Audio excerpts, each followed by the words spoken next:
yang ku nambah, yang ku nanti, tidak ada lain, hanya kebebasan. 26 tahun Ikatan Keluarga Orang Hilang Indonesia masih tetap berjuang. Kami masih ada dan berlipat ganda.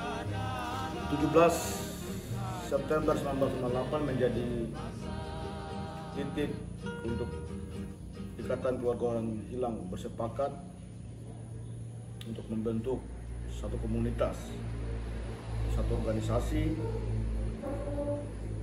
dengan misi utama mendesak negara untuk membentuk tim pencari para aktivis yang diculik di tahun 1998, tapi juga mendesak pemerintah untuk bisa melakukan penilaian ad hoc. 26 tahun ini menjadi sesuatu poin yang penting bahwa perjuangan ini kami rawat, kami tekun dan kami setia di dalam melakukan kerja-kerja yang belum tuntas.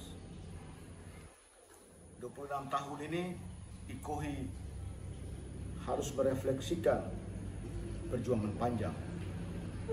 Kata yang paling kuat adalah konsisten dan tetap serius semangat, berlipat ganda bagaimana menjelaskan kepada rakyat Indonesia bahwa rezim ini masih tetap dipimpin oleh rezim yang sangat militeristik. Inilah ada titik yang harus IKOHI lakukan di dalam merefleksikan perjuangan panjang 26 tahun ini. Dan saat ini negara ini dipimpin oleh para pelaku penjahat. Prabowo sebagai presiden yang akan dilantik di bulan Oktober akan menjadi simbol yang tidak pernah dilupakan oleh sejarah Indonesia bahwa diduga sebagai pelaku kejahatan HAM.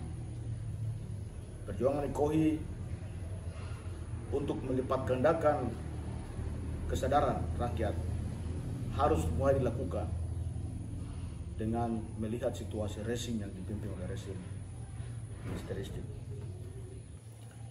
Situasi penghormatan hak asasi manusia dan demokrasi pasca reformasi 98 mengalami penurunan yang sangat drastis dan berada dalam situasi krisis. Ini tentu berkorelasi dengan pengabaian tanggung jawab penyelesaian kasus pelanggaran HAM berat masa lalu yang sampai saat ini belum kunjung dituntaskan secara berkelanjutan dan bermartabat. Faktor lain adalah penutupan ruang sipil yang diisi dengan semakin sempitnya ruang berpendapat, berpikir dan berekspresi.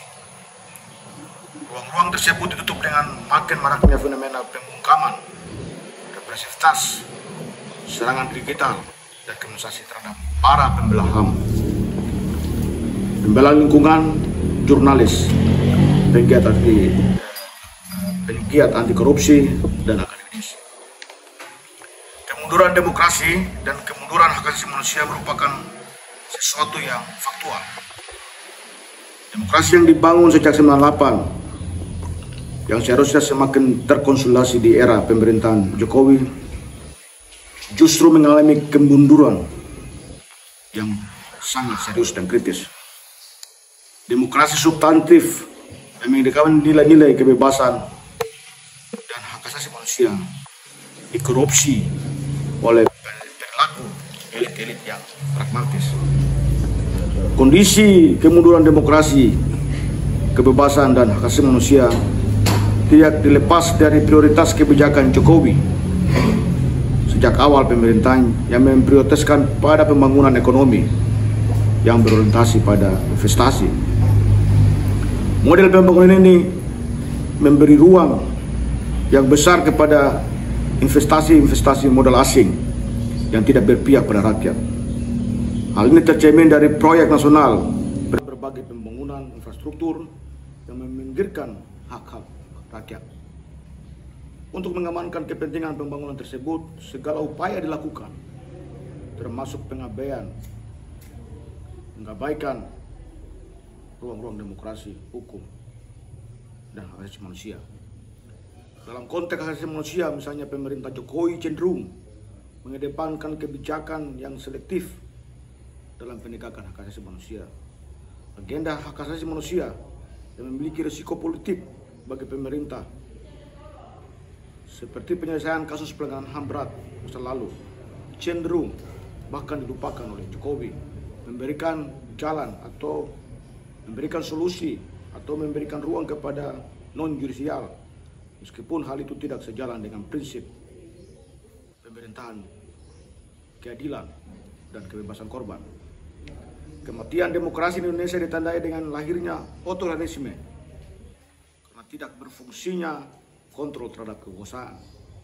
Pengawasan atas kekuasaan antar kelembagaan eksekutif, legislatif, dan yudikatif tidak berjalan sebagaimana mestinya.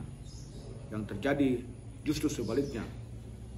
Cabang-cabang kekuasaan yang ada bersekongkol melakukan penyimpangan dan penyalahgunaan kewenangan.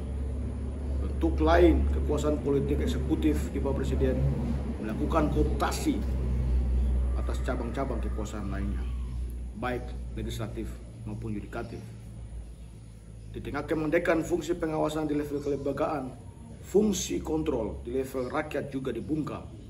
Kontrol langsung dilakukan oleh masyarakat sipil terhadap berhadapan dengan kriminalisasi.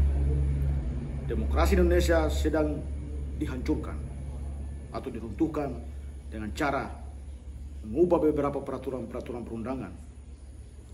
Undang-undang yang direvisi oleh pemerintah dijadikan sebagai instrumen untuk menumbangkan orang-orang atau kelompok-kelompok yang sangat kritis atau tidak berpihak pada penguasa. Kematian demokrasi ini diskenariokan dengan sangat rapi oleh para penguasa.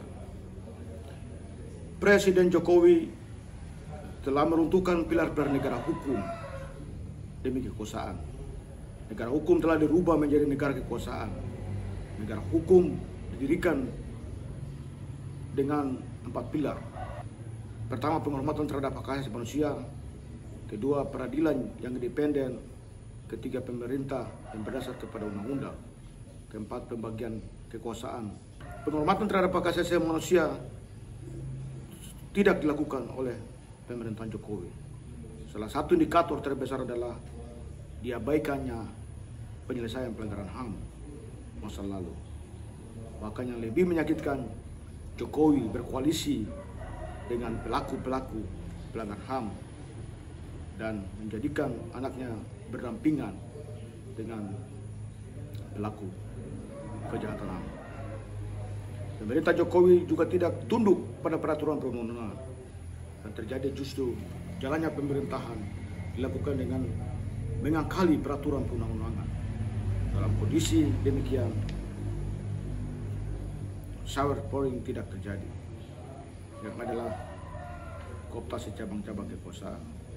Dalam situasi yang terjadi di berbagai wilayah Indonesia, di terhadap Papua justru pemerintah Jokowi lebih memakai cara-cara militeristik dalam melakukan berbagai kebijakan yang memihak pada investasi, khusus di ruang investasi atau produksi yang melibatkan TNI dan Polri, berimbas pada hancurnya ruang demokrasi dan matinya solidaritas dan gerakan hak asasi manusia.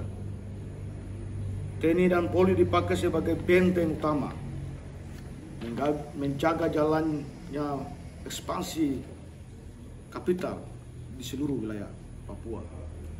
Militer dikerahkan dalam upaya memagari atau proses-proses tindak kekerasan dengan memukul para masyarakat setempat yang berjuang mempertahankan tanah-tanah adatnya. Pergerakan TNI dan Polri dalam konflik-konflik berdimensi ekspansi modal juga terus berlanjut hingga saat ini. Hal ini juga diikuti dengan penempatan pasukan-pasukan tempur di wilayah-wilayah di mana kegiatan pengerukan sumber daya alam semakin meningkat tajam di wilayah tanah Papua. Kendati dimanipulasi dengan alasan-alasan keamanan seperti melindungi instansi-instansi vital dan strategis, pengamanan wilayah perbatasan, dan alasan mengatasi kerusuhan di tanah Papua. Kebijakan otonomi khusus pemekaran provinsi, baik di tingkat pusat, kabupaten, dan kota tetap berjalan dan dijalankan secara paksa. Peran ini senantiasa dimainkan oleh TNI Polri agar perluasan struktur dan operasi-operasi militer dibarengi dengan biaya keamanan oleh negara akan terus diperbesar dan ditingkatkan. Kondisi tersebut ini menunjukkan bahwa penetapan semua kebijakan dari Jakarta hanya untuk berkepentingan korporasi mengerukkan sumber daya alam, sedangkan berbagai kasus kekerasan dan pelanggaran HAM di Papua diabaikan, bahkan dilupakan. Situasi Papua ini adalah bentuk real kejahatan negara saat ini. Kita tahu saat ini konflik antara TNI Polri dan masyarakat sipil sangat kuat, mengakibatkan 70-an ribu pengungsi di seluruh tanah Papua. Konflik ini tidak diselesaikan, bahkan cenderung terus meningkat. Hal ini menjadi penting melihat situasi Papua dalam konteks membangun ruang-ruang demokrasi, membangun prinsip-prinsip hak asasi manusia yang sampai saat ini masih terabaikan.